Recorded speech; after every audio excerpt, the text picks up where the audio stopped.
Hoy os traigo unas pautas de cómo enfrentarnos a la nueva normalidad. Probablemente nadie sabía lo que iba a pasar porque esto era inconcebible y no teníamos antecedentes de una pandemia mundial ni cómo tenemos que enfrentarnos a esta situación.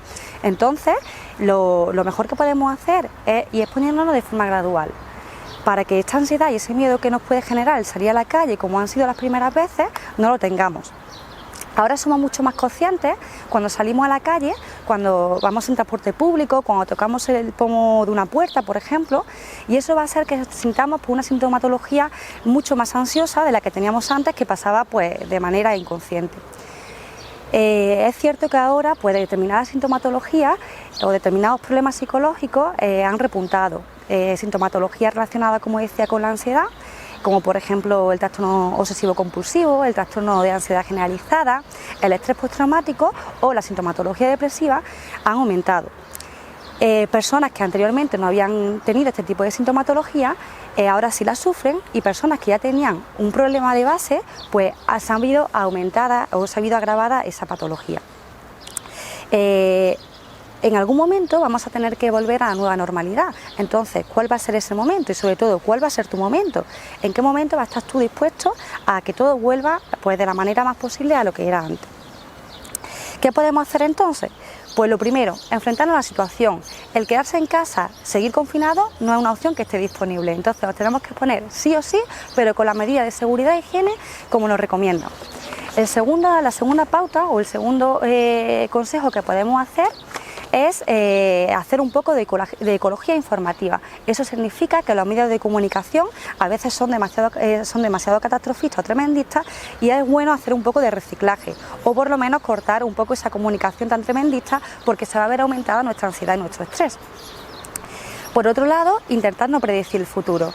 Eso significa no anticiparse a las consecuencias o a las futuras rebrotes o el futuro confinamiento que puede llegar a haber. ¿Por qué? Porque nos vamos a preocupar. Eso significa, el prefijo pre, significa ocuparnos antes de tiempo. Nos vamos a anticipar antes de tiempo y nos va a provocar una ansiedad anticipatoria.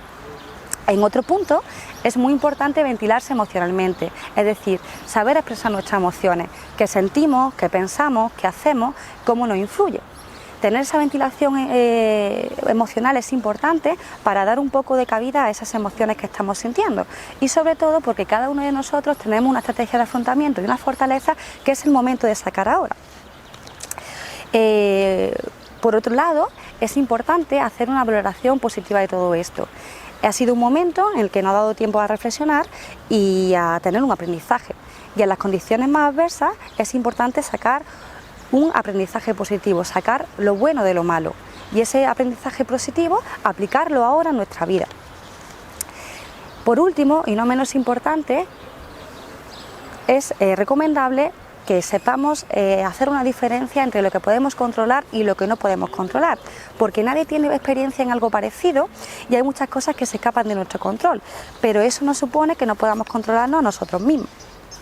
Por eso, exponernos a nuestros propios miedos de forma gradual va a ser fundamental para volver a la nueva normalidad y que tengamos un verano lo más parecido posible a veranos anteriores. Con todo esto, solamente queremos decir que si alguien cercano o tú mismo sufre algún tipo de sintomatología ansiosa o depresiva, que acudas a un profesional especializado, y nosotros aquí desde el hospital podemos ayudarte.